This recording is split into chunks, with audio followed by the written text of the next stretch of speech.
Not a very awe-inspiring lineup, but I think we're gonna choose this Cub Cadet to work on.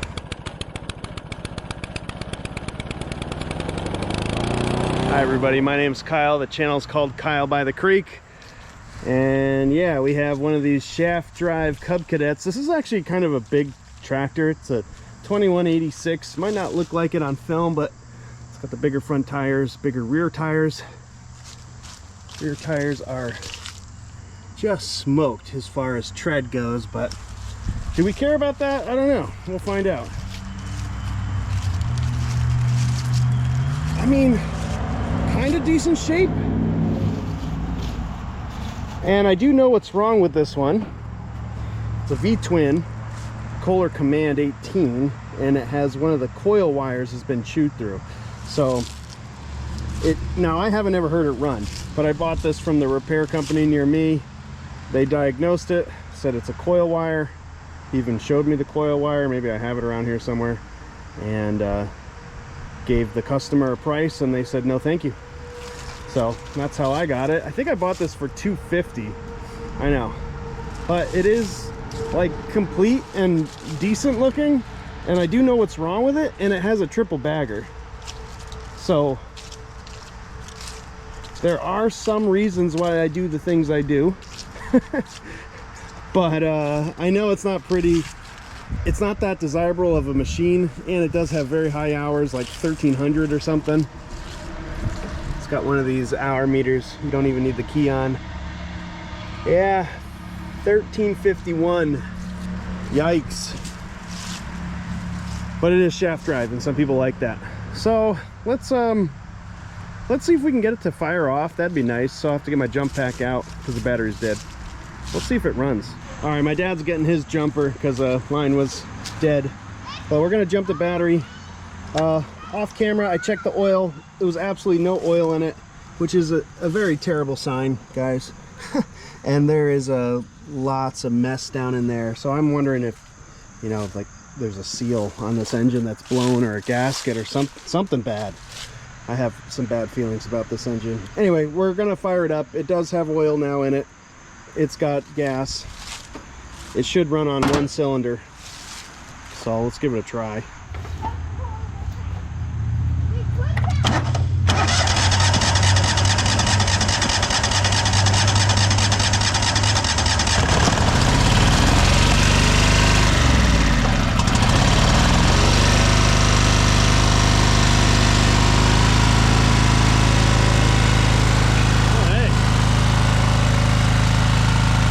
Pretty nice on one cylinder.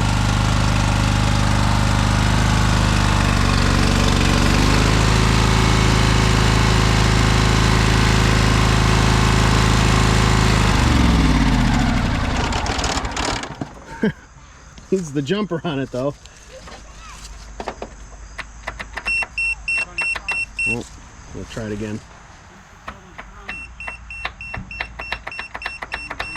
Oh, it gave me. Oh, now it's blinking green.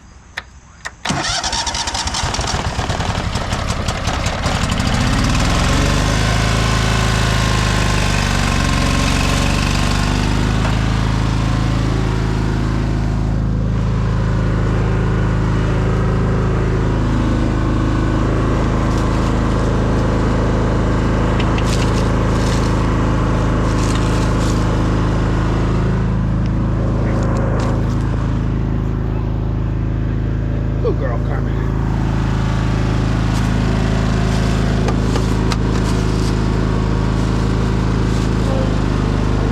Alright. Well, maybe this thing ain't so bad.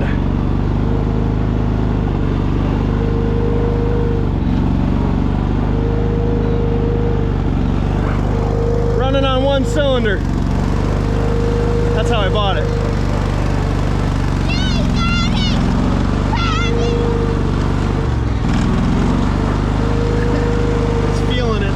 You put it under load. Oh yeah, we'll park it.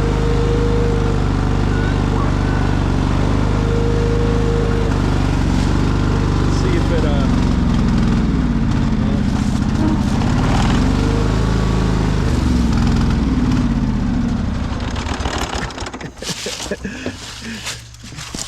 That might be more like battery pack related. This battery is oh yeah, so this thing just shut off.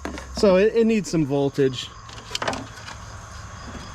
I bet it would run a lot better with a good battery, but yeah, that runs okay for knowing that it's only on one cylinder. I didn't get a chance to test the blades there, but it does. The electrical system works, drive system works, you know, got a nice starting point. So it's been a minute, but I got it in the shed, so that tells you that it started back up and I was able to reverse it in here. I did go ahead and order some new coils and an air filter and like oil filter and stuff like that. This is looking like that. So that thing is filthy, really dirty. But yeah, let's finally dive into this, start taking off some side covers. Might be a little easier than I thought, because it seems like half the stuff is already loose. Sometimes you don't get quite this lucky with these. Sometimes you need to get a wrench. It looks like some of the hardware is missing. That lower one's correct, but that top one's missing parts. Alright, there's our spark plug. Doesn't look terrible to get to this. Some engine covers. Yeah, put on some gloves, very greasy. Probably leaking oil from here, now that I'm looking at it. Let's hope though, because it's just so gross in there. What is that? I hope it's not a mouse.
Yeah.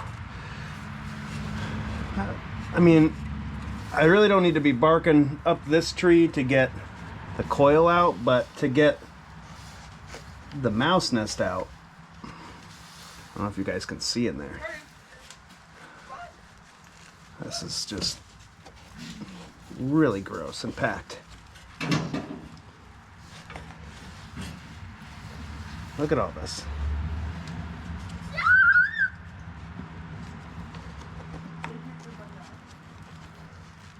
Whole thing, this whole shroud is just filled with mouse nest insulation.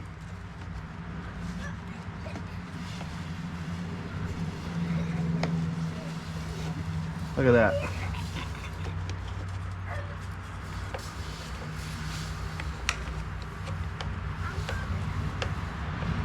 I gotta find where this coil is though. Yeah, but just in case you can't see, you know, I'm just pulling stuff out. Let's get a light in there. I can see the flywheel, so probably do have to get this whole cover off. That's a little better. It's packed. That's gross. Well, we gotta clean it. Well, a few more things off here. Got the voltage rectifier off, and I mean, it just seems like I'm gonna have to take that shroud off, which like I have to at least get this shield out of the way or potentially pull the engine out. Could see why the shop gave up on it, or at least told them, you know, it was going to cost X amount of money, and then the customer gave up on it. Yeah, I got to figure this out.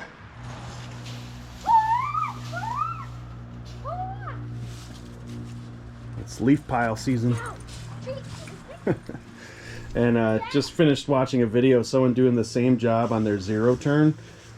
It's a Kohler Command Pro 20 something. Same engine, basically, same setup, except all sorts of different brackets and things that he was moving around to get access to this. He basically like partially removes the shroud, gets his hands in there, and does the coils. I'm actually thinking I'm going to pull this engine, which is kind of insane to do coils, which, you know, you just simply do not have to do on any sort of vertical shaft engine. Is, you know, you're not having to pull the engine to do coils, but this is a little bit unique, and I need to do 2 of them.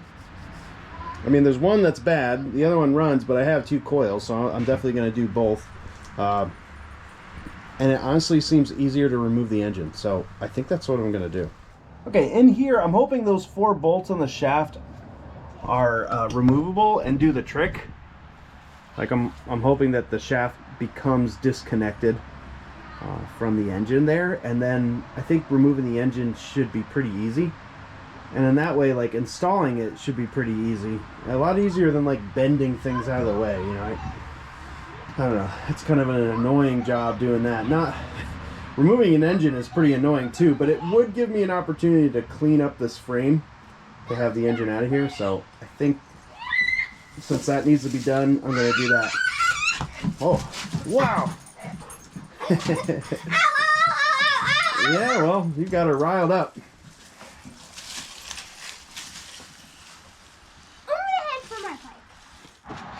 All right, just as a second thought, I'm trying to remove the brackets that hold the shroud on. And, you know, all of a sudden it is wiggling a lot more. So I wonder if this isn't the way here. You know, gonna have to remove the airbox cover, gonna have to remove all the bolts on the opposite side, and then let's see what happens here, because that wasn't so bad. I wonder what's holding it on. There's a couple, you can't see. There's a bolt down here. Looks like a 10mm, and that's probably holding it. I bet I can remove this thing, get it up and even more out of the way. But let's start working on the other side.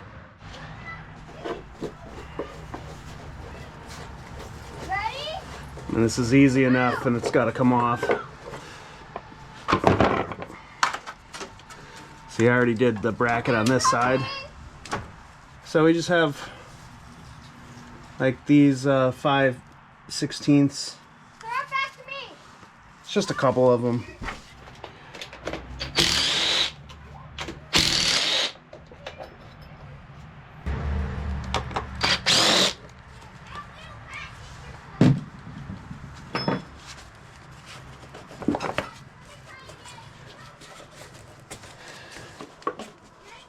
Yeah, I don't know.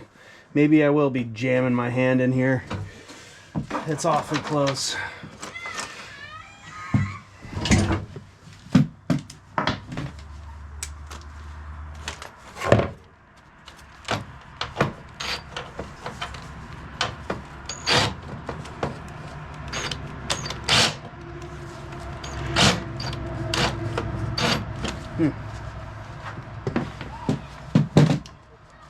Maybe it's a 7/16.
right, we're getting vertical here.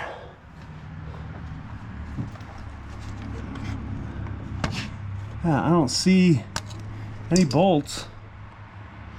What's holding this thing on here? At this point, you know what I'm thinking. Just remove the engine, right? Ugh. This might be really hard to see, but the coil's right here. I don't know. Like, it's right there. So I can do that. I can see why we're not removing the engine here. I mean, it doesn't look easy to remove the engine. You know, 4 bolts, you say, but they're in bad spots. Really bad spots with the axle. Yeah. So, guess we'll just get our hands in there. All right, I've been blowing off all the nastiness around this coil, and I do believe I can get access to it pretty well now. It's gonna be pretty hard to set the gap, but yeah, I'll worry about that later. But let's start removing this one. This is the bad one. If you can tell here, this is where the coil wires just chewed or pulled or rotted or something all the way off, clean. But we have replacements.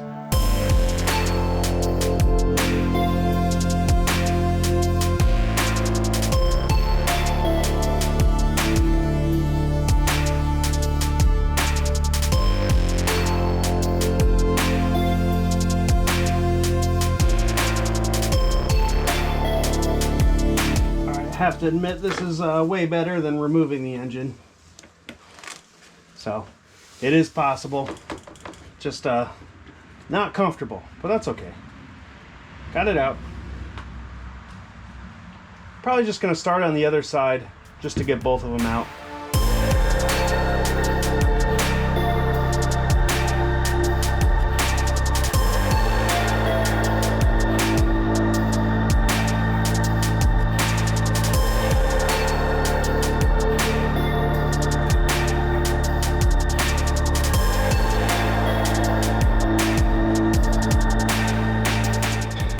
The shroud was just digging into my hand the whole time there.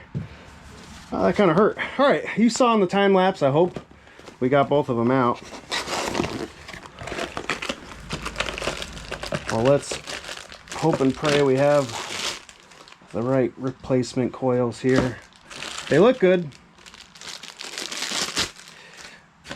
Whoa, professional job. Comes with zip ties. Spark plugs too, we could put those in. Yeah, these look good. I'll do a side-by-side comparison.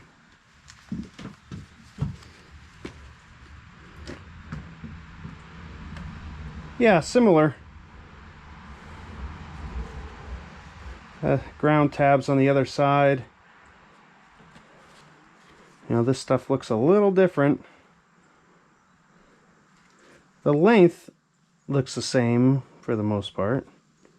Hoping that middle part isn't in the way, because this one doesn't protrude at all. This one does. Anyway, that's what we got.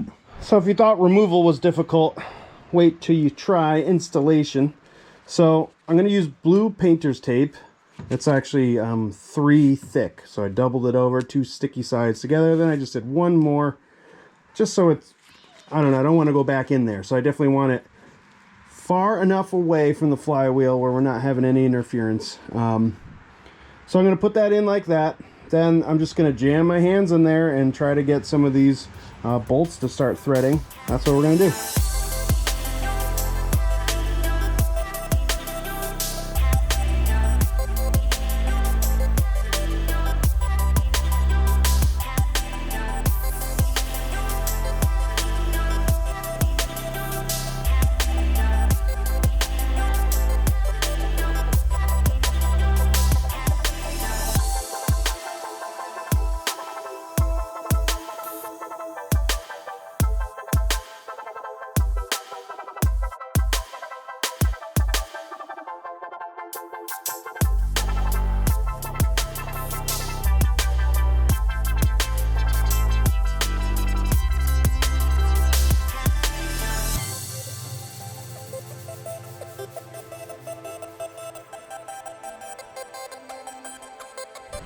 Okay guys, we got it.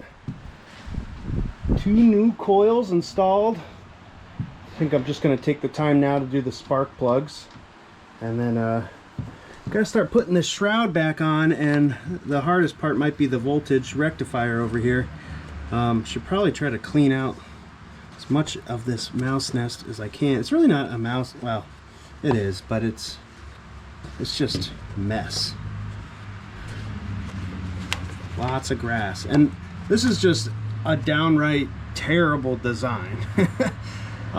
This engine just looks like it is prone and just primed and ready for mice to give it a lot of trouble. You know, and I understand you want to keep all these air directional shrouds over everything, but there needs to be some sort of balance where we're not, because the whole idea, right, is for air to flow. Well, if it gets clogged up naturally by grass and then mice, then you're getting almost the opposite design, right? You're creating yourself a clog. So I don't know, but just got to do our best to keep it clean here. And we're back the next day. Been doing a little work off camera. I got the rectifier on, got this shield back and mounted, the batteries back in. Cleaning off this, that took a lot. And I was just about at the step where you're talking about putting back on this air filter, which we are not going to do. I'm not even going to touch that with my bare hands. That's disgusting. So that goes in the trash. Here we go. New one. Wait a minute. Ugh. I gotta clean this off. We need that. So that goes on. Let's get that clean. But we do have ourselves obviously a new air filter. I have an oil filter, some more spark plugs. They just came in the kit. Fuel filter. But the new plugs are already in. We are almost ready to fire this back up. So I gotta get our fuel line hooked back up. Here's our fuel line.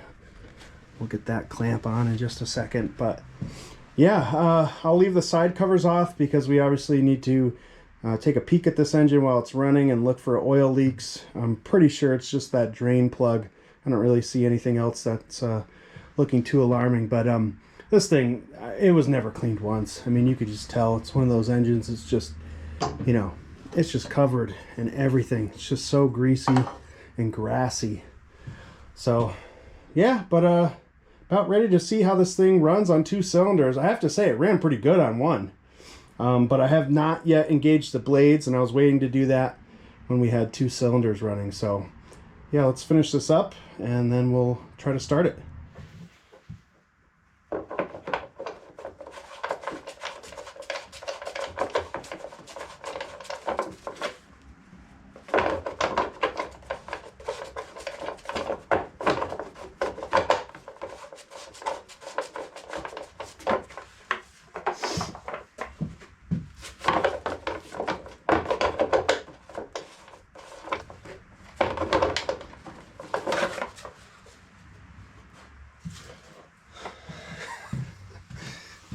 Why does it always feel like the Kohler air filters don't fit?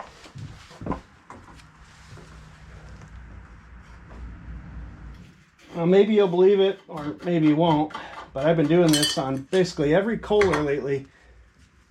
The new air filter doesn't fit. I have to raise up this bracket that has the post. So basically now this part that I'm threading into right now, it's raised up maybe about 1/4 inch, and now I can get the airbox lid to thread on there. It's nuts. That's every, like, all the Kohlers I've been working on have been like that. Like the air filter that they give you as a replacement, this one sits shorter, and the new one is too long, and the box won't fit on. Another modification, and we got it.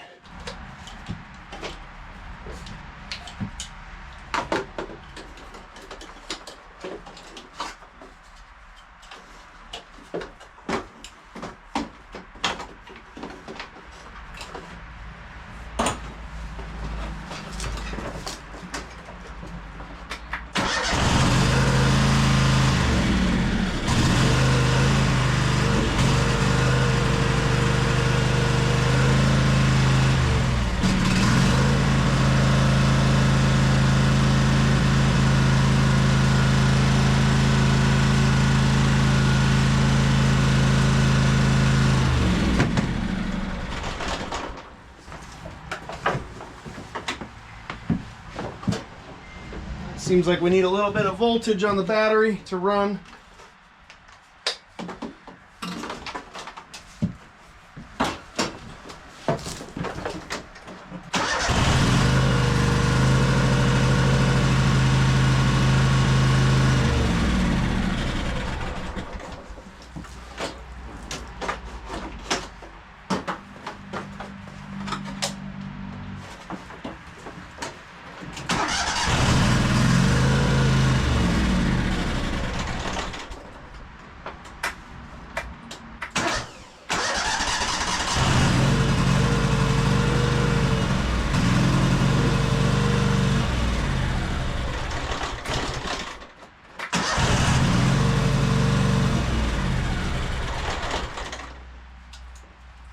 It won't stay running now.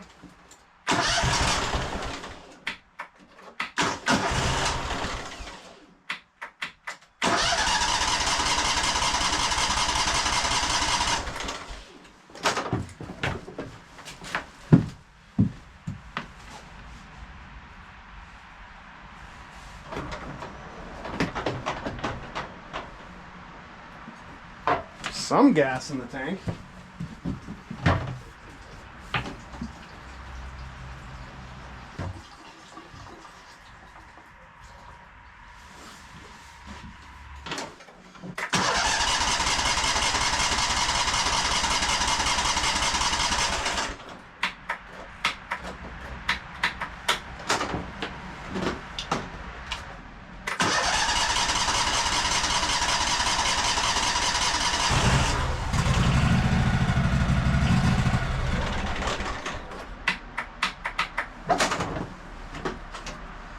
Looks like it's not getting fuel.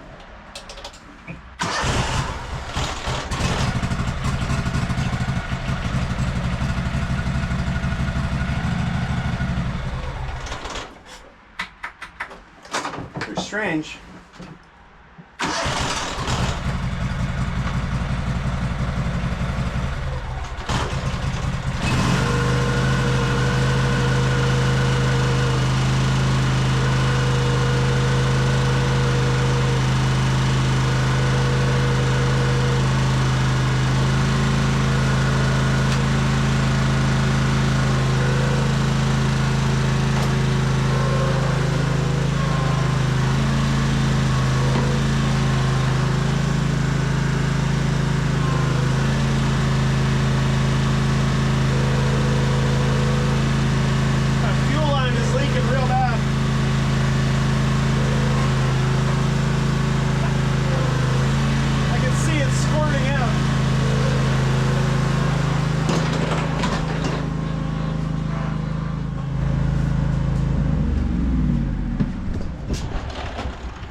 Oh yeah, there's a all right, there's a split in the fuel line. Let me just fix that. I'm just gonna cut a bit of length off there, and it's just gushing out of there right now.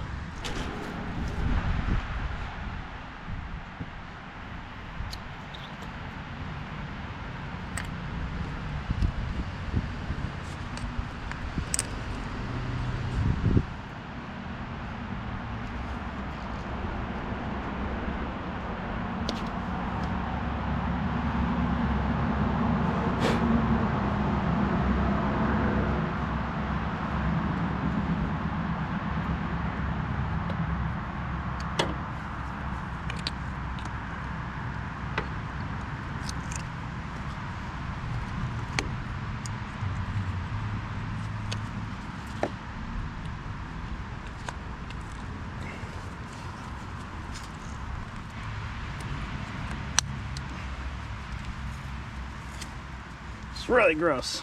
I'm doing this all kind of rushed. I'm trying to make a deadline here. Not a deadline for the tractor, just family stuff.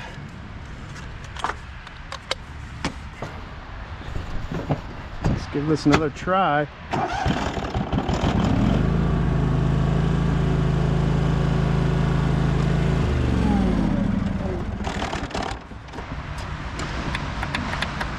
Well, All right, we still got some problems here.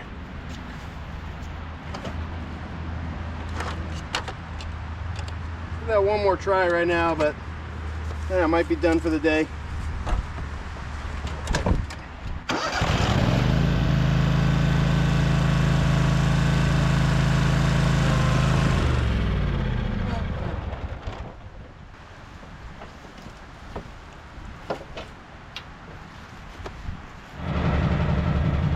All right, I'm back a little time later, and I was charging the battery, and I think that's really just the problem. So.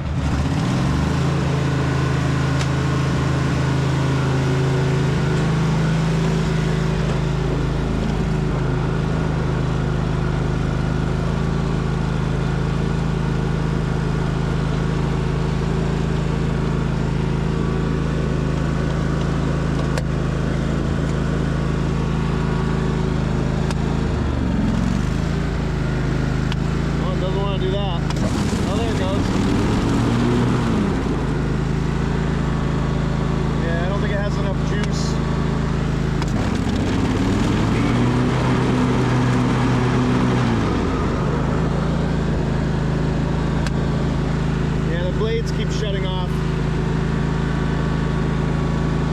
Wonder if it drives around a little bit, if it might charge the battery.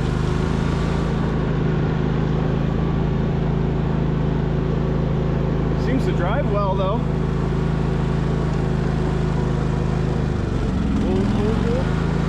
Oh boy.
Well, that was really odd. It seemed like it was charging at 24 volts. Not sure what's going on with that. All inside there, it's smoking, but I think that's just junk on the muffler. Smells like a lot of oil on the muffler. Yeah, we got some stuff going on here. I don't know if I have that rectifier hooked up correctly. Let's check what the battery's like resting. Yeah, 7 volts resting, so the battery's toast. I really want to get a good battery in here to test this properly. Well, it's the next day, and I did put the battery on like a repair charging mode, but it's still like barely 12 volts after like all night of charging, so I don't really have much hope left for this battery, but we're gonna give this another try here.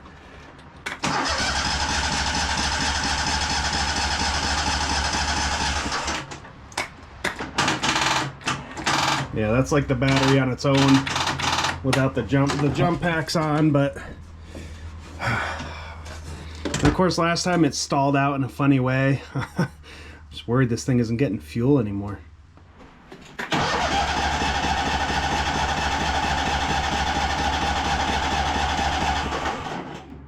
It's like not getting spark or something. I don't know. This is getting worse. Shouldn't be getting worse, guys.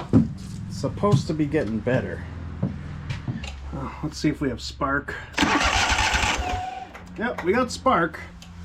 Well, that's a good sign. Maybe the carb is dirty. I mean, not surprising, right? Thing's been sitting but it should fire off here. It was running. A little carb spray down the carburetor. There we go.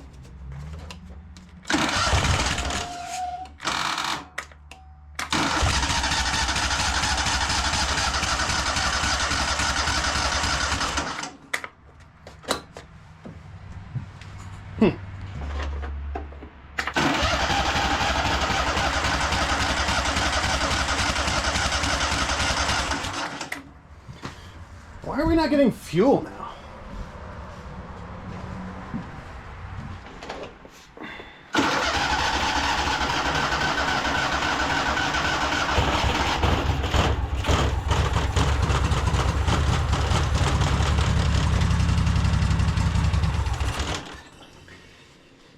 Yeah, I popped the line off here and it just barely looks like it's pumping any fuel. I'm wondering if that fuel line is cracked in other places. It certainly could be. Looks like it's trying to pump fuel, just not doing a great job. It could be the pump, could be fuel line.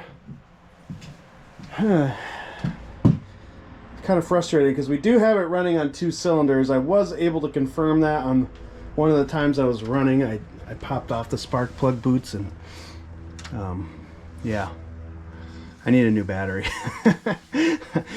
My jump pack is dying and the battery won't really take a charge, so I just need to go and get a battery.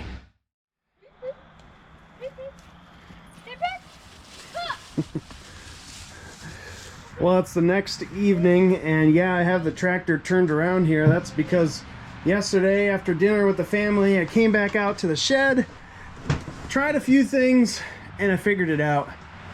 I'll show you in a minute, but let's just first demonstrate that it starts up. Needs a little choke, I think.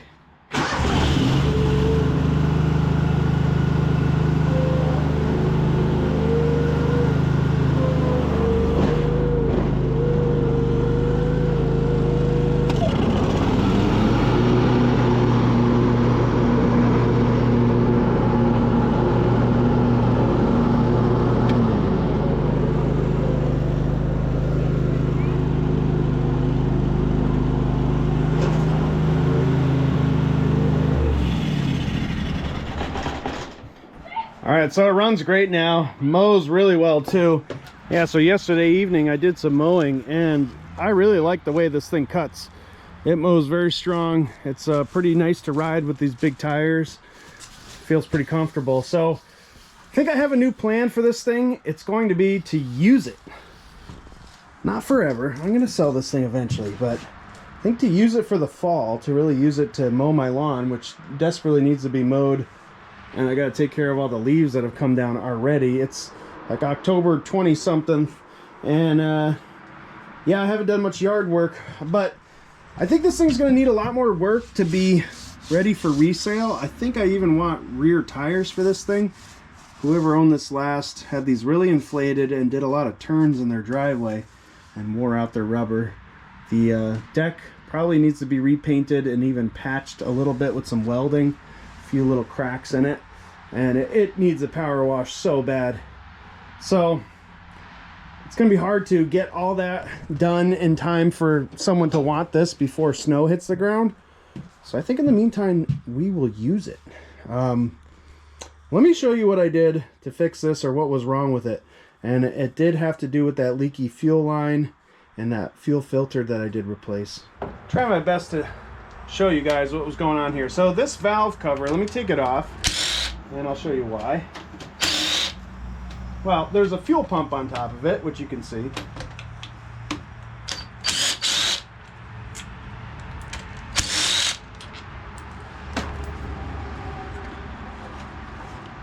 So here's a mechanical fuel pump, and you can operate it just like that, and you can kind of prime the system.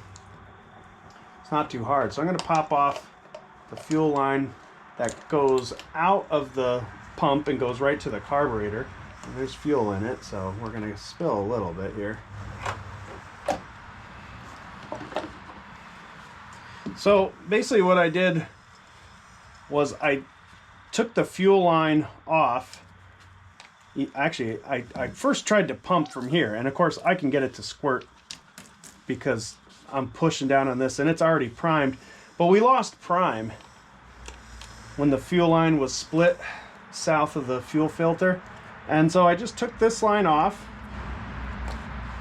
and I held it down until fuel gravity flowed and I had a full fuel line. I reattached it and this mechanically pumped it. So again, just did that a couple times. Then we had a primed line, and that's really it. So I just didn't have a line that was primed. I just lost it, had air in it or whatever. So that's all I did. That's how I fixed it. Really wasn't too hard. And maybe that might happen to some of you guys if you're changing out your fuel filter. You might lose prime and you might have to go through that procedure there. So I definitely wanted to show that. But not too hard of a job to do.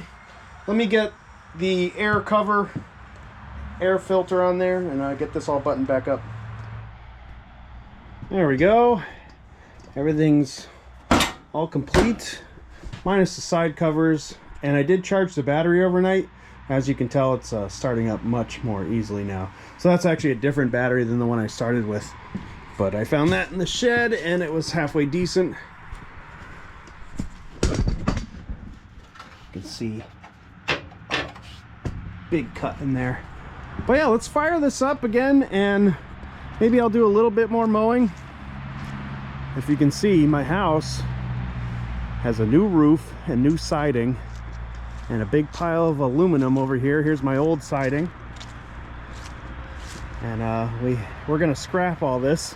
So yeah, I'm dealing with quite a large amount of aluminum junk in my yard, but house is looking great.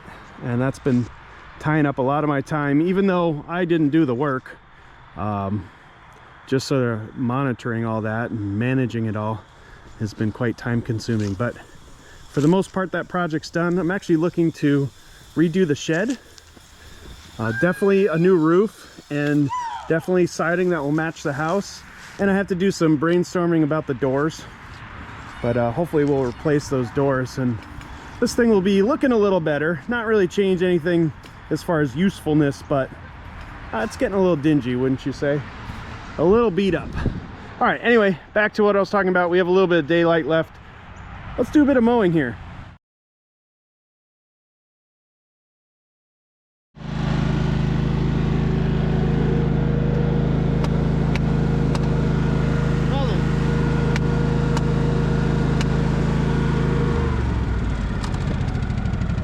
You just saw me engage the blades. Now they're not working. I don't know what happened there. I was just about to start mowing. And no blades. Everything else is working.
I was just mowing that leaf pile that my kids made and oh, now it's working again. It just stopped, but now it's working again.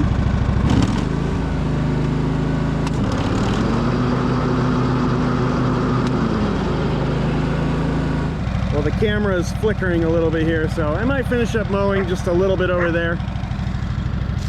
Carmen got herself tangled up, so I'm gonna put the camera down for a minute. We'll help the puppy out, huh, doggy? I know. Yes. You're a good girl.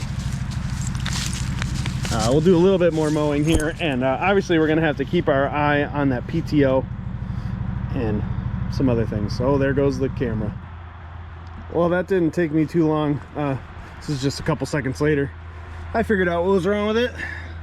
The belt is it actually doesn't look like it's broken, but it obviously came off the pulleys, and there was a big chunk of belt sitting there, so there's a big part of it that's broken. I don't know where yet, but the PTO is actually spinning, so nothing wrong with the PTO as far as I can tell, but we're having some deck issues, maybe a seized pulley or something, which is too bad because this thing was mowing really great. Maybe the deck just, it's really clogged. I don't know, but we got ourselves a bit of a basket case here, don't we? But yeah, I think it's still very much worth pursuing, trying to get this thing fully functional, at least so I can use it this fall. I do like the way it's cutting. I did do a bunch of the backyard here, and you know, the part I really need to do is in here where I have most of the trees. I just haven't leaf blowed that or mowed it at all, and look at my trees. Oh, what is it? October 22nd, I think is the date, and just about all my leaves are down. Now we did have some rain and wind, pretty good wind, and that blew a lot of them down, but this is way early. Things have been so dry here, and yeah, I gotta start doing leaf cleanup. Blue trees down? Remember when we had all that rainstorm with all the wind? Yeah. Yep. Well, I think right after that, all the leaves were off the trees.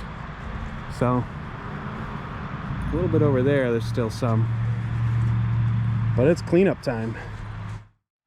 So we're back in the shed the next day. Let's get this mowing deck off. See if it's just that we need to put the belt back on. I kind of think it's more than that, but I would like to continue to mow and get some things done, so we got to remove it and do an inspection.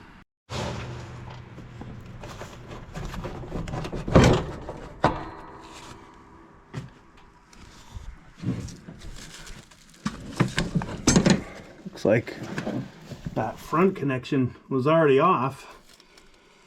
Well, that could have been part of the deck problems. Can you see that far one? See how it's not connected? This one's connected. I can't reach it, but that one over there.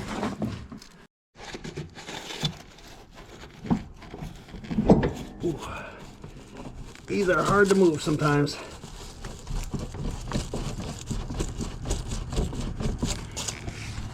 Yeah.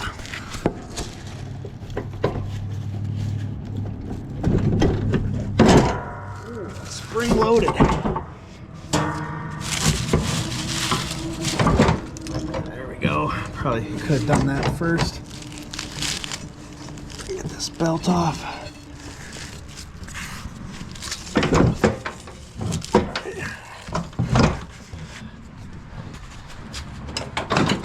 Ooh, yeah. Well, it looks like there's one spring still on this other side. Look at that.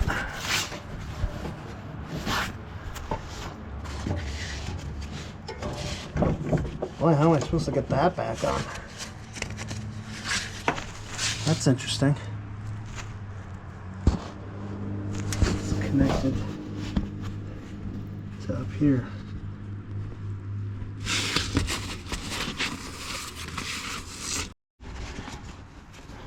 Clip there. I guess that's gonna be terrible to get back up, but I suppose that's the best way to do it. Alright, this thing should be free.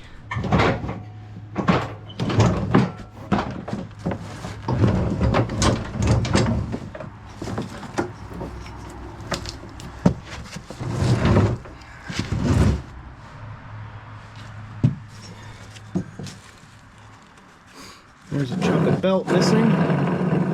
There's an awful bearing. Wow.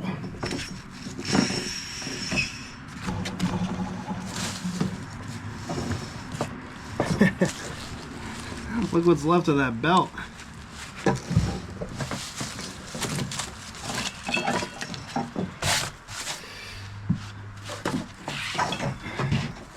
All right, let's get these belt guides off and see if we maybe are lucky and have a 5/8 belt that is this long.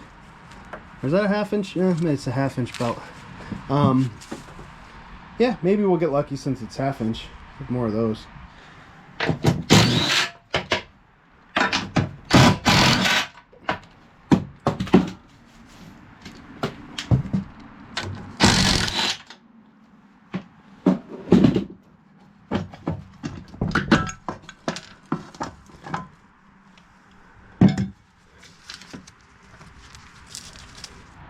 So I found a belt in the stash and it was like a little short, but man, it really looks like you have to have the perfect size belt, because obviously that's not good.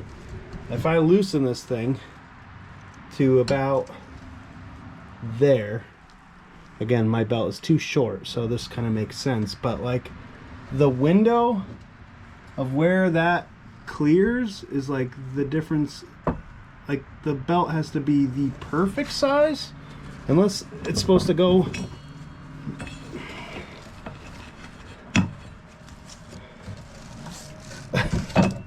I don't know, unless it's supposed to go on that side. I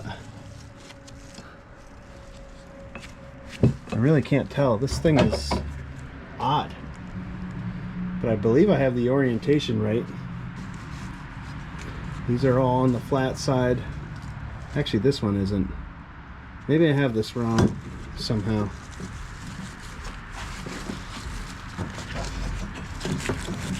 Let's try this a different way. Flat side, like that. Hard to keep these belts on.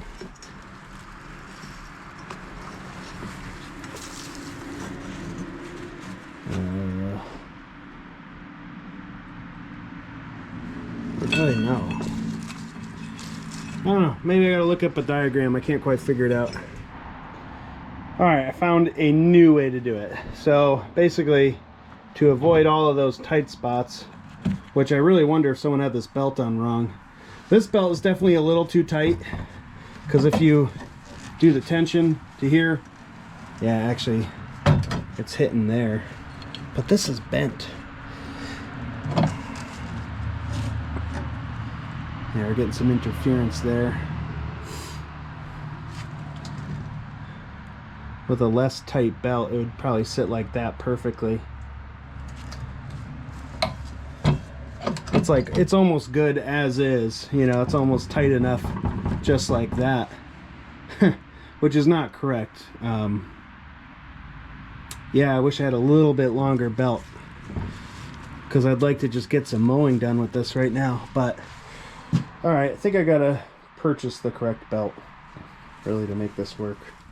Alright, on the left side of the tractor I did find the tag. Very hard for you guys to see, but it's a 2186. The model number is 13A-288L100.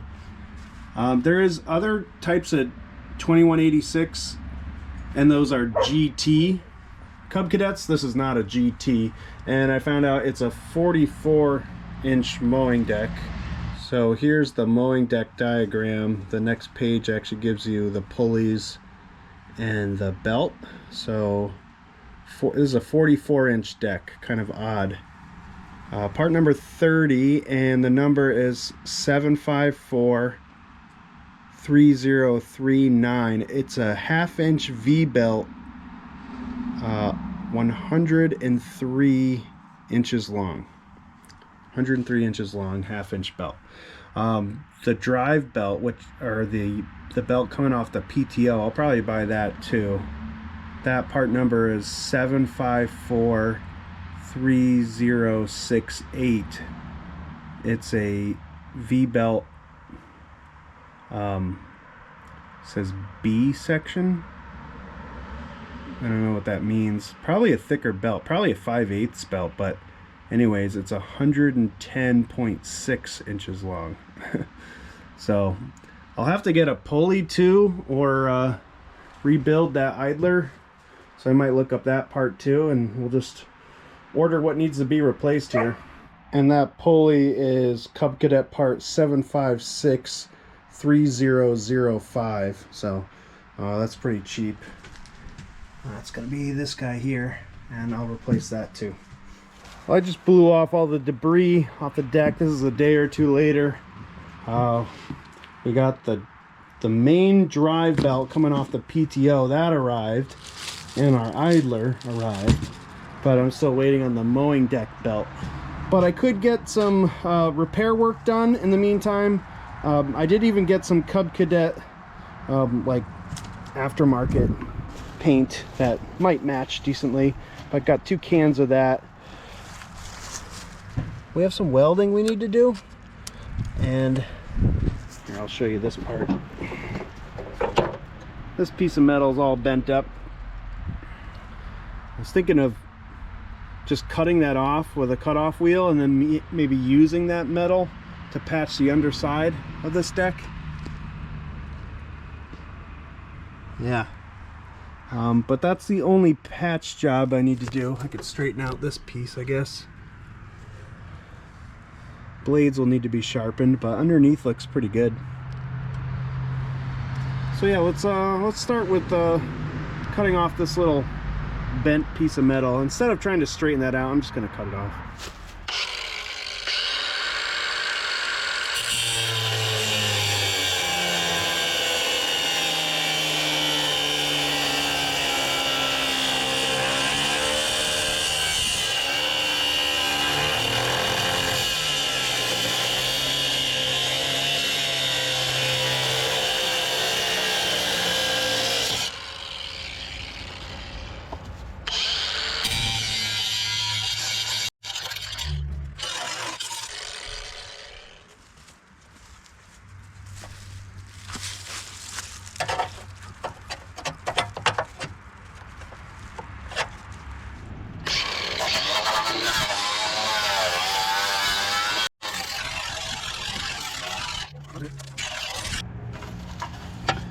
Alright, well, that's a bit of a patch job we have to do there.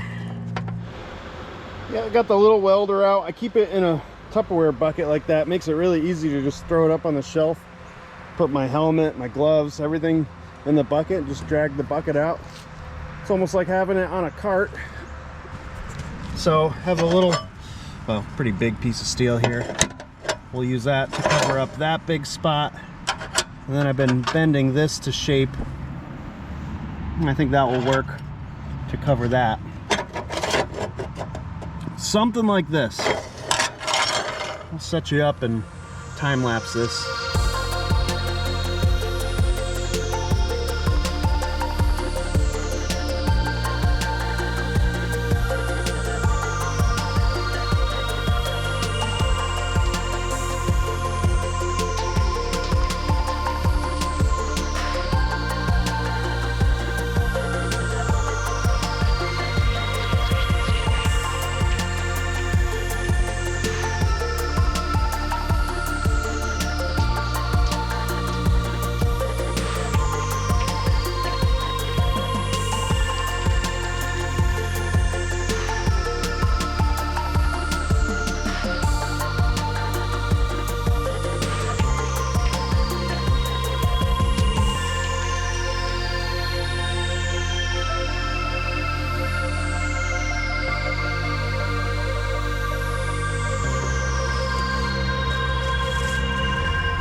I'm not even going to show you the other side.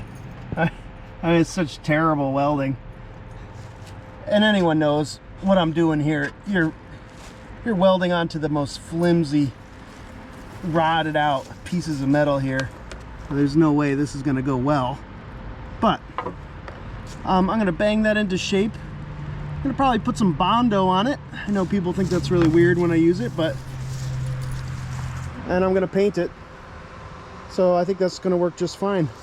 Yeah, there's more metal than there used to be. So, you know, what can you say? You could easily have used this deck with that hole in it, no problem. And now it's got a bunch of steel. It's November 1st. Here's the mowing deck. Off camera, I did some Bondo. And that's been sitting for probably 2 days, maybe 3. I can't remember when I did it. But we have to sand that down. But I tried to get like all the rough edges where the paint meets the metal. You know, when you wire wheel it, it's never a nice transition. So I decided to just try to smooth that over with Bondo. Like this area here is always beat up pretty bad. But I think this is going to look pretty nice now. The deck is really not in bad shape. You can actually work pretty hard to get all these smudges out. You have to scrub them pretty hard, but it does clean up okay. But like I said, we do have paint for this, so we will paint it. But let's start with sanding. Let's see if we can get that Bondo all smoothed out and ready for paint.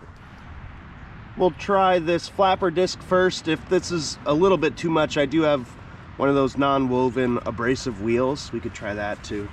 Let's see what this does.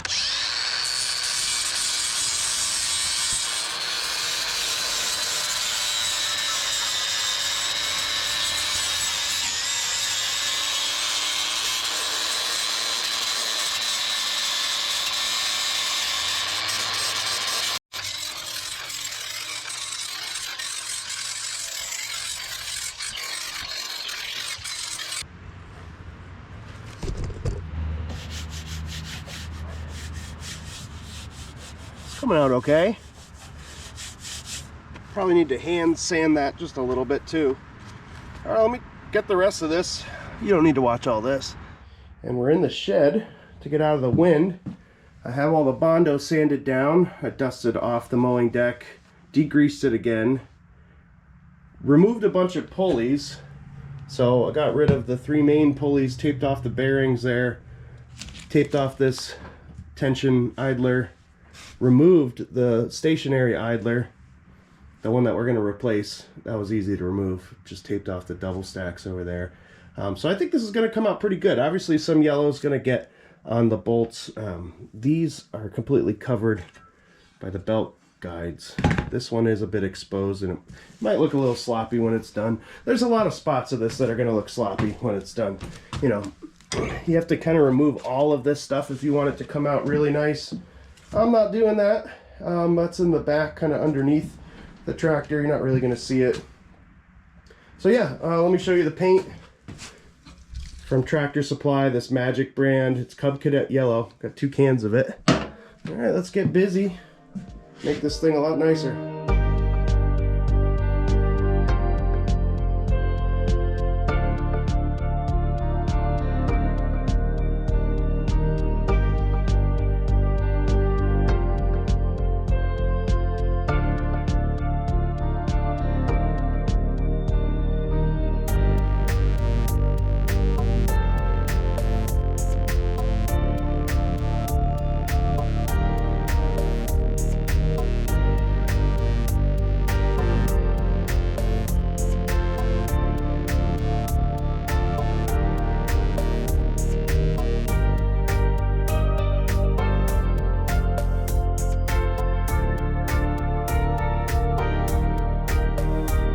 And we're back many hours later.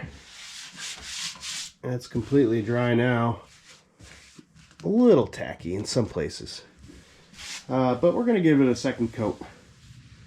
And then this thing will dry for probably a couple days before I get to it next.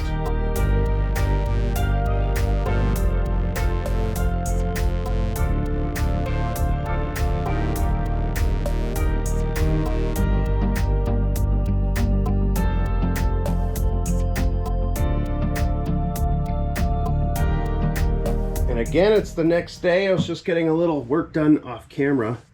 Last night, I came in the shed and did use the last half can to get its 3rd coat. So basically 1 can did 1 coat. Then out of the 2nd can, I got 2 more coats done with that 1 can. So that's pretty good. I'm happy with how this paint has come out. I actually really like how durable this feels. Feels like very thick paint. And not like you could scratch it. It's a nice enamel feel to it. And as you can see, I have the pulleys back on and I greased them. They have a grease cert right there on top. So these are packed full of grease and feeling very smooth. Got our new flat idler on there. Very confident in this deck now. So we're going to start doing the deck belt as well as the belt guides. Those are going to go on. And then have to put the rollers on. Roller in the front, a couple anti-scap wheels going on here. Getting closer here. Oh, did I mention I sharpened the blades? I don't know if you can see them. Blades are sharp. So everything looks good here at the moment until you realize that this is in its most relaxed position. This is how you tighten the belt, and when you do that, we have interference there. And I've been banging on that bracket because it looks bent, but I can't really get it to move much. I mean, everything else is clearing really nicely. We're clearing over here, clearing here, but we have a little bit of rub right there, and not a lot. So maybe I just need to keep banging on that. But man, that's the same spot that I was rubbing before. And this is definitely the right belt orientation. You know, when it's relaxed, it still has plenty of tension. Like that would drive everything. But I don't think there's any adjustments I can make anywhere here. At least not that I can tell. So I guess we're just gonna get a bit brutal here, and I'll see if I can get that metal to move. So I'm having some trouble. It's still not clearing. I've been banging away on that metal. I mean, it's heavy duty stuff. I'm not really making it move much. But I did get it to budge. It's just still not enough clearance. So here's my solution. Some of you guys are gonna hate this because it's not perfect, and you know, but it's an old mower, and I'm gonna walk you through why I think this is the right decision. So as you can see, I ground off this bar. That's our tensioner. You know, it's supposed to be welded like that. I'm going to re-weld it like that. I know my shadow's in the way, but hopefully you guys get the idea. So that when you lock this into place, it's only that much play, and just a little bit of play taken out will still clear. And why do I think this is a better move than trying to figure out what went wrong over here? Or, you know, I could go for a slightly larger size belt, but that's not a great idea either, because as someone tries to replace this belt and they look up the correct size belt, they're gonna find out that the correct size belt doesn't fit. So what I'm doing is I'm going to make the correct size belt work by making a slight adjustment here. And there's plenty of tension. Like I said, you could mow like this in its most slack position, like no problem. This is absolutely, look at that. That is tight enough. So we really don't need to tighten this too much. So I'm not too worried about that. I am going to have to double check that the blade engagement belt coming from the PTO is still taut enough. But we will cross that bridge when we get there. Making a bit of a mess here too. I'm gonna look into getting some touch-up paint maybe, because it's now become a work zone again. But yeah, just wanted to walk you through that.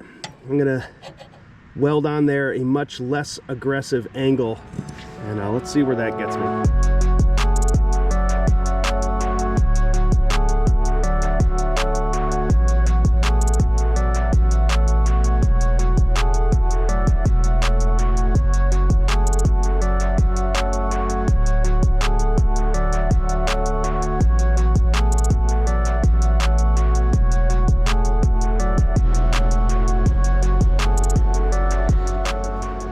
Yeah, we got weld splatter.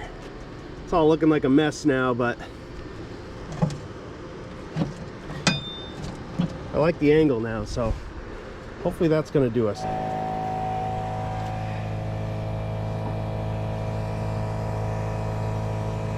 All right, that's in its tightest position, so I feel a lot better about that. Sorry for the weird shadow right here, but tried to clean up the deck too. I'm gonna need to give it a little bit of spray. I have some extra paint from another Cub Cadet project, so Let's break that out and see if we can't make this look a little bit cleaner. Another day has gone by and I just finished up the deck here. Got all the wheels back on, belt covers on.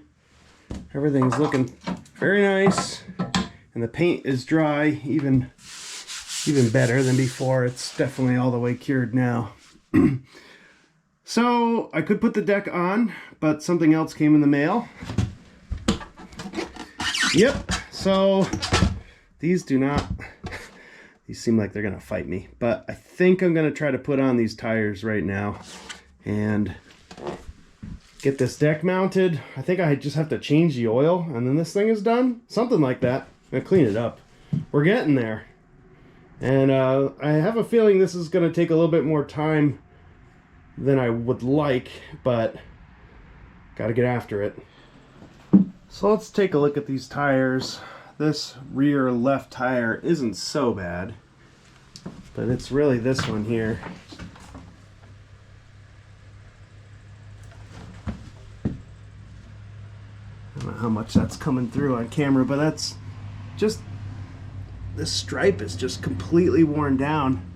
So someone was driving on a lot of pavement, making turns and stuff, and it's not going to be very ideal when you go to try to sell this used thing with high hours. You know, no one's going to want to see all clapped out tires. So putting these new ones on is going to be pretty impressive and will definitely help sell this thing. And we just got to try to get the tires off the rim and back on.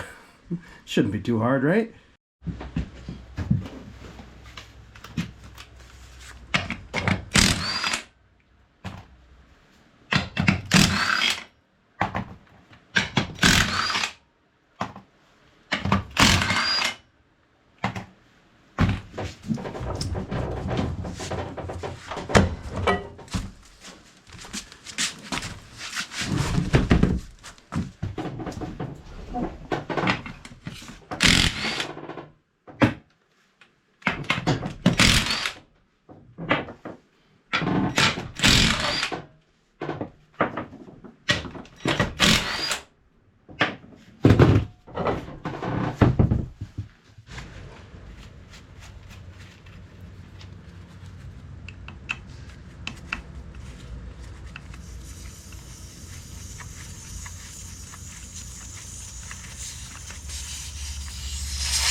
Using a bit of heat here. Seems to be working well.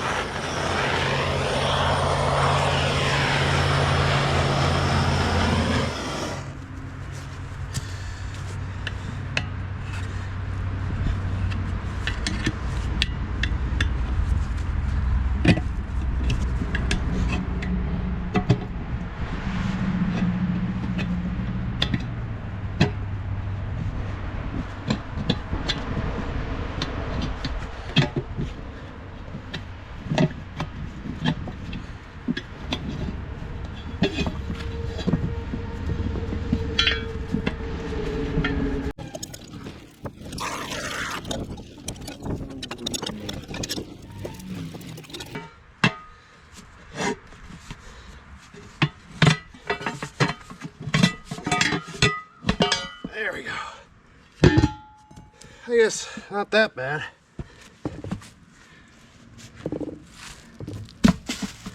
All right, gotta do that to the other one. All right, I don't envision this going very well, putting the new ones on. When they ship these tires, they get like pressed and deformed, but we're gonna have to try anyway. I'm gonna put some oil on everything, so that really does help.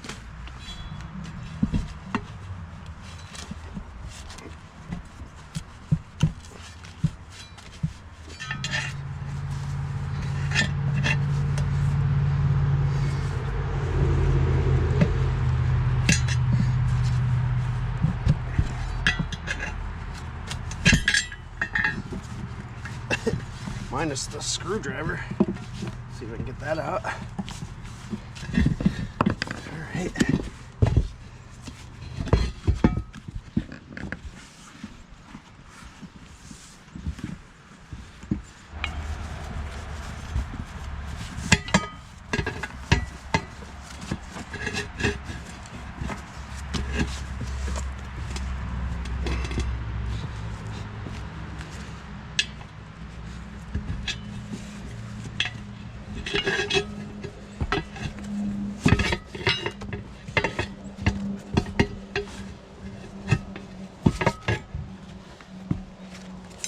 I know I'm gonna be blocking your view here, but it's just a struggle, so it might be a struggle for you to watch, for me to do.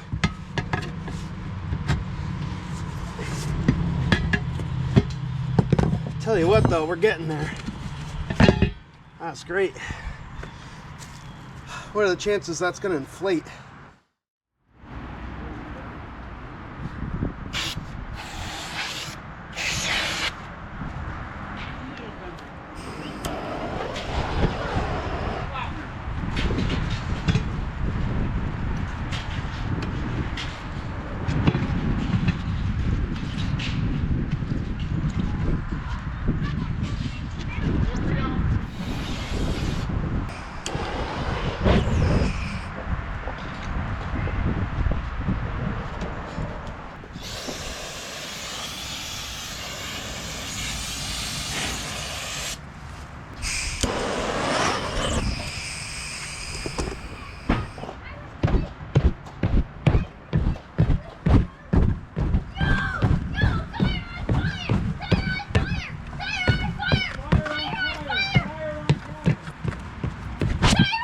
I got it.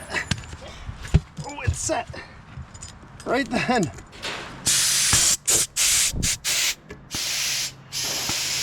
Looks like you got a tire on fire. If I can get this to...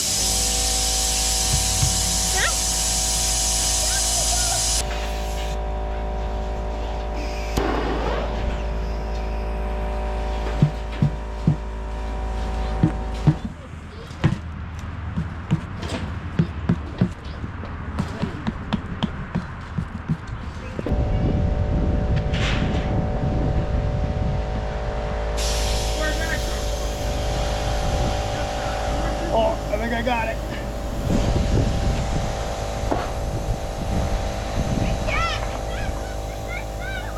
Yeah, I finally got it. What do you got, bud? Oh, yeah. I'm just gonna go smash it thick. There we go. Finally, the bead set.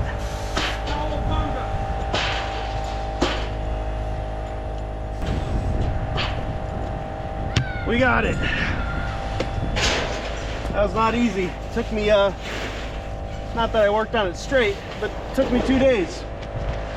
Couldn't get it yesterday. Had to come back to it today. So we have the tires on now, and the deck looks like it's installed, but it's not installed. It's just thrown under the deck right now. We do have to put on the new belt. This is the new belt. So that's the PTO belt. Still haven't done our oil change. And this thing is pretty dirty. It's gonna need to be cleaned up.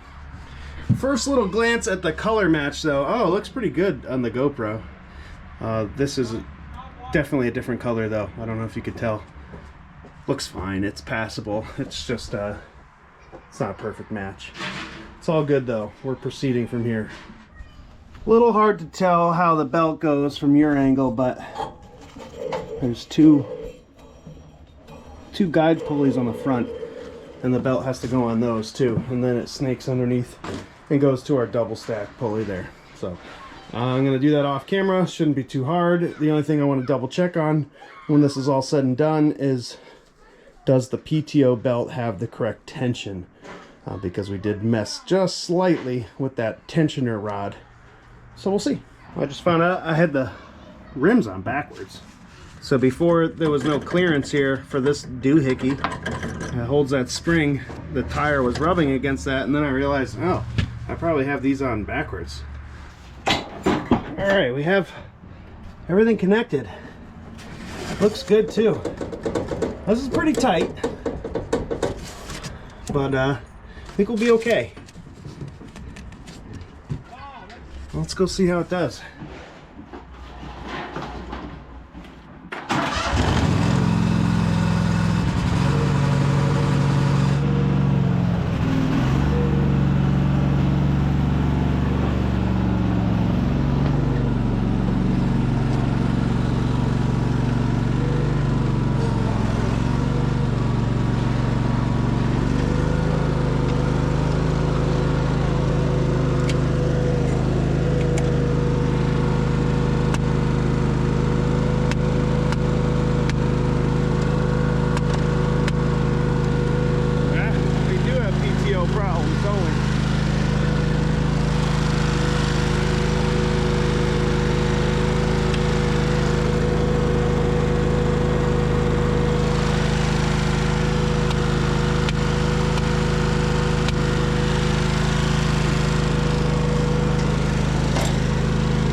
Just wanted to go there.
Well, just then it started to feel like something was rubbing at the highest position. Oh, you know what it is? Might be our little bracket situation. Huh. I think that thing right there is rubbing. Let's see, I'm gonna put this at the highest. Yep.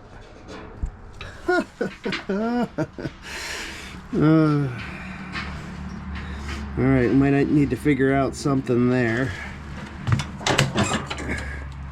Shouldn't be too bad to figure out though. So we have the wheel off again, and I need to make a modification on that somehow. Probably just grind off a portion of it, drill a hole, and set that spring, you know, a little bit closer to the front of the machine. You can actually see if you look closely where it's rubbing. It's not rubbing much. You might even be able to get away with just taking a little bit of metal off. I could try that first, I guess, and then if it needs it, we'll go further. Okay, I attempted to grind off the corner there, but that wasn't enough, so I drilled a second hole, and I'm gonna get the cutoff wheel and cut off a bigger portion here. Of course, I put the spring in upside down, but that's what we have. Looks fine, and let's hope the tire clears. All right, we are clear. Plenty of room now. Now we got an oil change going on here. I just ran it for a while to get it hot, and I can see why this is such a mess down here. I don't think it's because it's leaking at all. I think it's from oil changes, because if you can see, I'm running a plastic tube, and it has to go up and over the frame. Anywhere else, and you have like a 90-degree bend in the tube, and you can't drain the oil. So I'm gonna need to put the camera down because I don't have the best connection over here, and I'm filling up.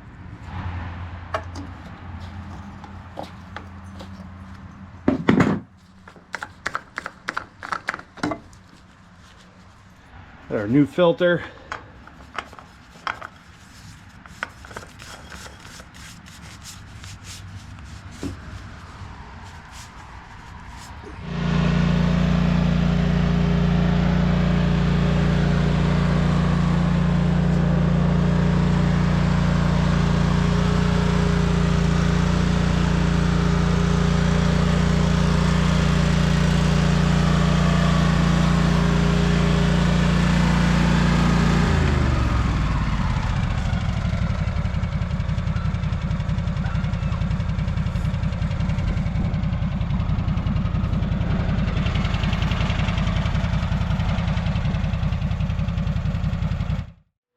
And we're back another day, right, Carmen? And we're having some problems, guys. The PTO is not engaging, and you've seen that problem rear its head a couple times in the video, probably. But each time, you know, I thought, you know, fiddling around with some wires, whatever, it came back. It's always something I'm keeping my eye on, but now I can't get it to turn on at all. And I swapped out a switch. That did nothing. Changed some fuses. That did nothing. Came over to the harness, and I powered the PTO with 12 volts, and it works. So the PTO itself works. So we have a wiring problem or a switch, safety switch problem. Now, we do have a seat safety that's been disabled, but I've tried it every which way. It doesn't make a difference. That being open like that allows you to get off the seat, and I don't see why that would prevent the PTO from turning on, as far as I can think. So I don't think it's that. Could be a brake safety, I guess. Or we have some loose wires or a bad wire or something. So this is pretty frustrating because I got pretty far here and now I can't get it to mow. So we're gonna sit here and just keep trying things, and who knows how long it'll take. Okay, I've been messing around with this for a little while, and I think I figured it out. I do think it's a bad PTO switch, and it's kind of frustrating because I tried a different switch and it didn't work. But everything I can tell, I can actually... So one thing I did was I just powered this PTO while the tractor was running and the blades engaged. So I was like, all right, there's nothing wrong with the PTO. I did a bunch of probing, I cleaned some grounds, and found that all my electrical connections were good. I watched a video, Redneck Computer Geek. He did a nice job, real short video talking about the downfalls of these Cub Cadet PTO switches.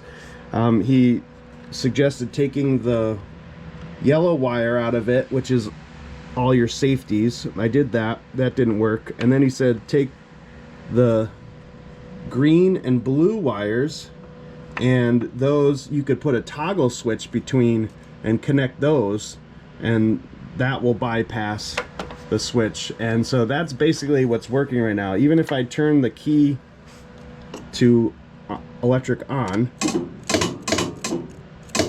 that's my PTO clutch engaging. So nothing wrong with any of the electrical things. The only thing that I can tell is when you do this, those two do not make a connection, right? So seems like we need a new switch, which is kind of annoying. This is Saturday morning. I could easily be finishing up this video and everything, and I got like a pretty nice day here to work, but we're gonna have to wait on a part. Hopefully it'll come tomorrow. But in the meantime, I could even still mow. I could kind of just goof around with this. But I think I might try to get this tractor cleaned up some. But anyway, I don't think we're gonna end the video here. I think we're gonna wait until we get that switch going so we can see this thing in full action. The video is getting kind of long though. I was thinking what I'd do with this video is like do a bunch of mowing on camera. I don't think I'm gonna do that anymore. I think we're just gonna get this thing going, and then, you know, I'll be mowing, but I'm not gonna film it. You guys don't need to see all of that. But I just want to get this thing fully functional. It's dirty as all get out, and the sun's out. I think I'm gonna get my pressure washer out of storage and try to give this thing a good clean, because I know that drives you guys crazy. It doesn't really drive me crazy, but it is absolutely disgusting, this thing, and it has been difficult to work on, and I want it to look better. So yeah, now that I think we figured that out, let's try to wrap up this project here. Well, either I'm an idiot or someone stole my pressure washer. It's usually right there. I've been moving a lot of stuff around because we had all this construction going on, so maybe it's me, but I can't find it. Okay, so I tried this one. I had this pressure washer in storage. I bought it in a bulk deal. I was pretty sure the pump was bad. I cleaned the carb, the pump is bad. I had another one, a Husqvarna, pretty sure this pump was bad too. Cleaned the carb, yep, pump was bad. So I went back to this one that I've been using for a while, but it fell off the frame, like the bolts came out. And so I'm running it now with no frame, but at least I have a pressure washer, and we're gonna get after it.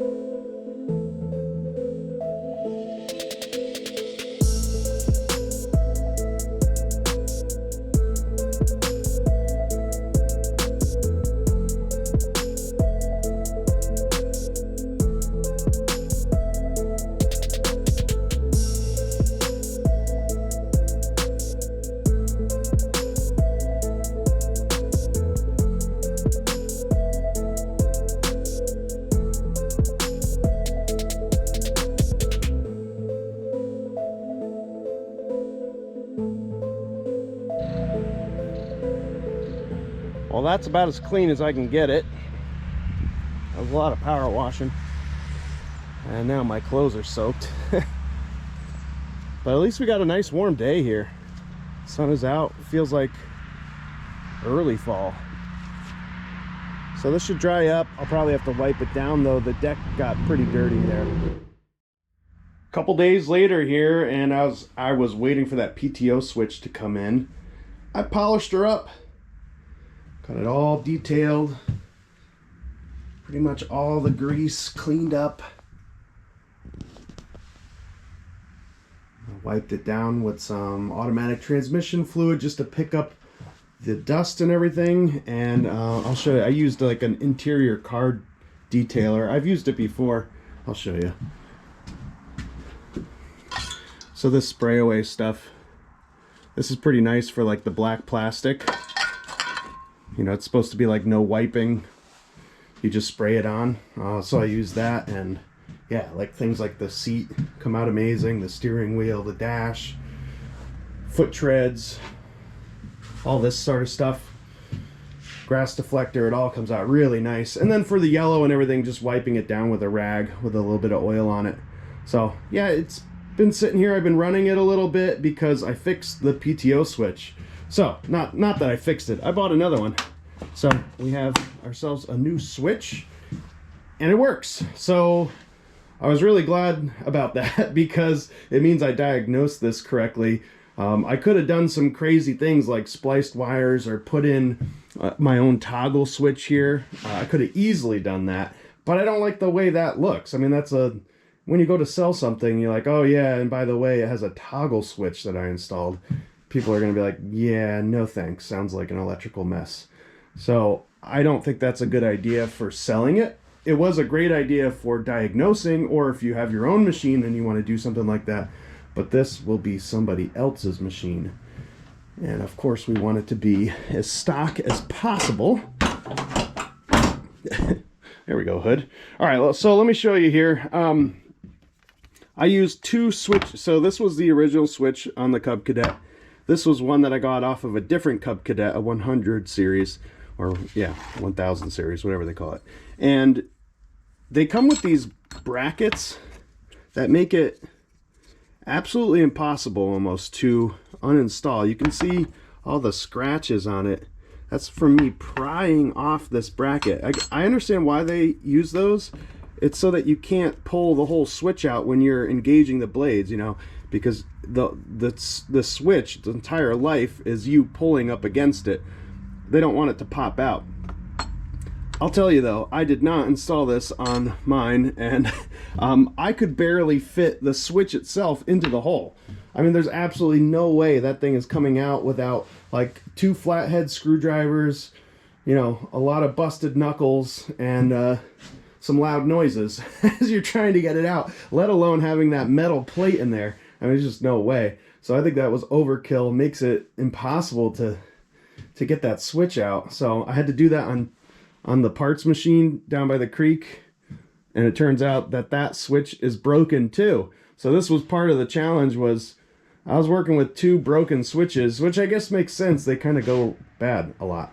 But yeah, back to the diagnosis. I was able to diagnose this correctly, so we're good. I'll show you how it works, that everything works properly. I just have it in the shed because, you know, it's nice and clean and the lighting's good in here for now. We're early morning. It's actually Veterans Day and I have off from work, but the early morning sun creates some hard, challenging shadows. So it looks a little bit better here, even though we're a little cramped. So let me get it outside. I'll show you that the PTO works reliably every single time. No messing around with it anymore. And don't forget, this thing has a triple bagger. The bagger's not all cleaned up, but I'll just throw it on there so you guys can see this full thing in all its glory. But guys, we are finally done. I know we've been waiting a long time for this. I have too. This has been a slow project, just kind of working on it when I can, and it also had lots of needs. So this was a needy and slow project, but I think it came out great.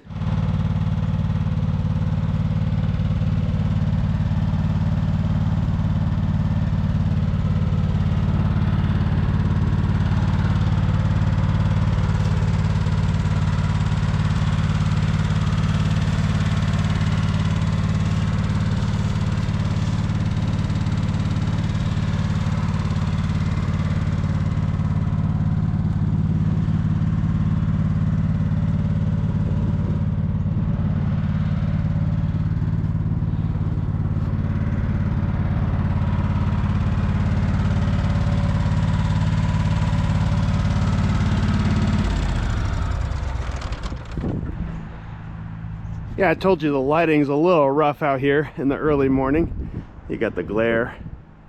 Oh, we got the dog out here too. It's actually a beautiful cold morning.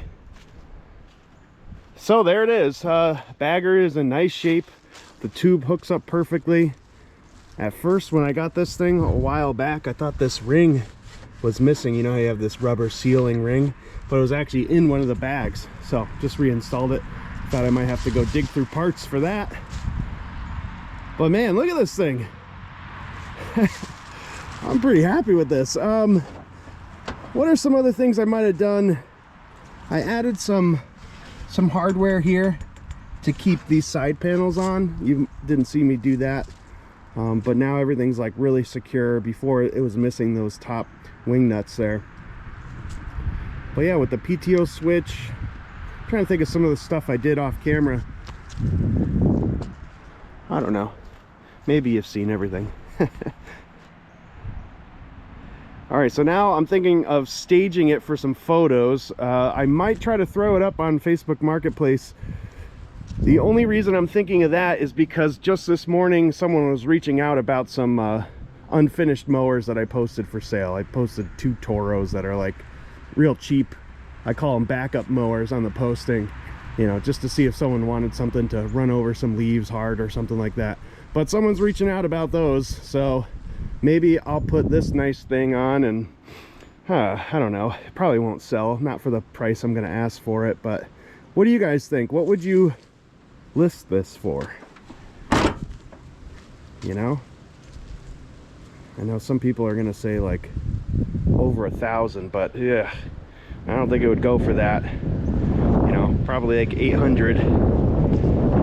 I would love to list it for a lot because you're getting a lot with the shaft drive, 44-inch, you know, 2-cylinder engine, a lot of new parts, new coils, whatever. We're gonna list all the stuff that I did to this thing in just a minute when we close out. But yeah, like I said, let me demonstrate that the PTO works. Let you guys know that this thing is in fact fully finished.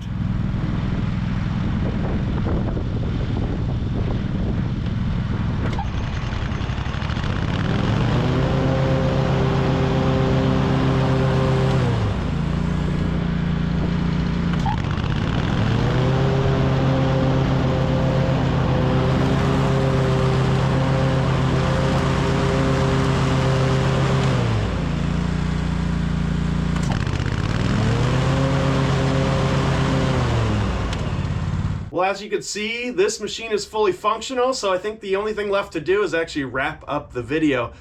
I hope you appreciate the way and the style that I make these videos. I really want you guys to, when you see a thumbnail, new video coming out from me, I want you to know that this is a start to finish project. You're gonna watch me, you know, acquire the machine, or at least see it on before I ever touched it, and then take it all the way through completely finished to the point where I'm snapping photos for it, I'm listing it for sale. So hopefully you appreciate that style. I really like doing it that way instead of doing multiple parts. I think this is more satisfying. So let me tell you all the things that I did to this thing. Well, first, let me recap just a little bit. It's a 2001 Cub Cadet. It's a 2000 series. It's a 2186, so it's kind of the bigger one. It's not a GT though. It's not a garden tractor. It's still a lawn tractor. It does kind of look like a GT, but it's not. So they did make a GT version, just to let you know.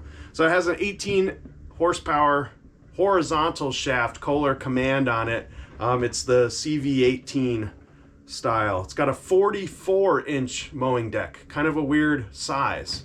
But that might help you if you're looking up belts and things. Most of the time we're getting 42 or 46 mowing deck sizes. This one's a 44. It's got 3 blades on it. It's a shaft driven, but it's a hydrostatic transmission, and it has 23-inch rear tires. It has the 16-inch front tires. So those are the bigger tires. That's what makes it look like a GT to me, but it's not. This one comes with a triple bin bagger, which is great. All right, so what did we do to it? Well, I initially got this thing because I thought all it needed was 1 new coil. You know, of course I was going to put on 2 new coils, but that was all that was supposed to be really wrong with it. Turns out there was a bit more, of course. But we put on 2 new coils, 2 new spark plugs. We did new air, oil, and fuel filters. I modified that air filter housing so that it can accept an aftermarket Kohler air filter. That's something I've been doing on a lot of my videos lately whenever I have a Kohler. Easily reversible, so it's not like I damaged anything. Just added some spacers so you can get those bigger Amazon, eBay air filters that seem to not be the right size. So that should help someone out in the future when they buy a new air filter for it. We got a good battery in there. It's not a new battery, but I'm rolling with this one. It works great. We put on a new PTO switch right there at the end. I put in new fuses. There were 2 fuses on this machine, and I replaced those with new ones. I cleaned all the battery connections and the grounds, which really needed it. You guys know how greasy this thing was. We did get it power washed, which even though it's getting cold here, we squeaked in a power wash, probably the last one of the year. So that's really good. Put on new deck belts on this thing. So you got 2 new belts, a 1/2-inch belt and the 5/8 inch belt. And that was one was for the blades and the other one was for the PTO. So that's great, 2 new belts.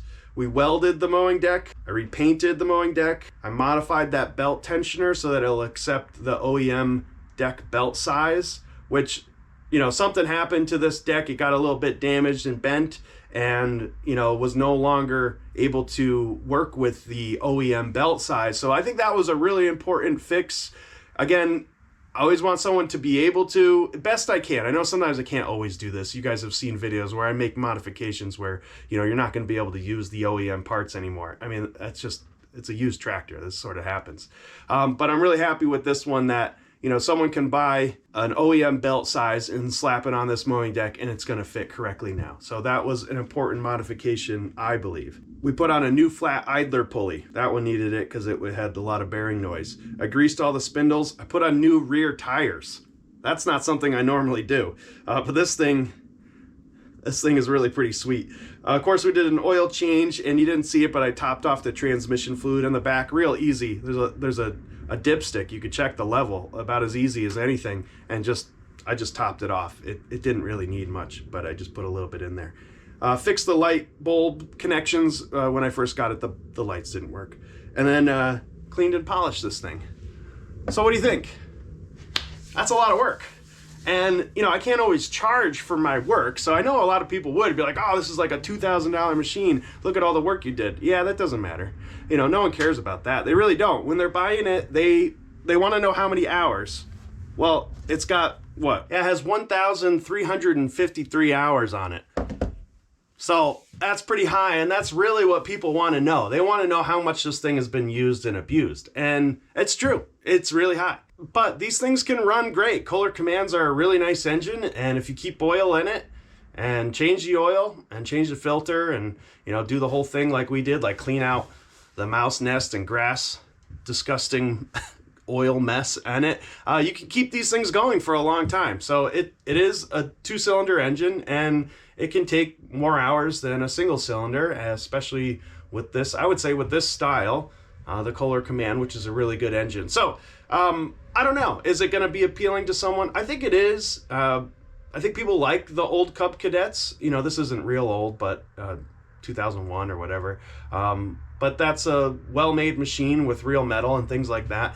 But we'll see. It's going to be a certain customer that is interested in this thing. I think the triple bagger is going to get their attention. I think they'll get turned off by the hours a little bit, but the size of the machine, how clean it is, all the new parts that we did, the new tires, things like that will catch people's attention. So it should sell. And if it doesn't, I could just use it because it cuts great and it's going to do a nice job cleaning up leaves. And I've been using some other mowers to clean up my yard because I couldn't really wait for this thing to finish. I really needed to get some yard work done the other day. But yeah, happy that this thing finally finished. I know it was a long wait for you guys, but it was a long project for me. And like I said, better to do it in one video than give you a bunch of short ones that are not so satisfying. So we finished. All right, guys, thank you so much for tuning in, for watching this whole thing, for supporting the channel. Please like the video, subscribe to the channel, share the video, drop a comment. I usually reply to just about every comment. I try to at least. And thank you guys for waiting around for this one, and we'll catch you on the next tractor video.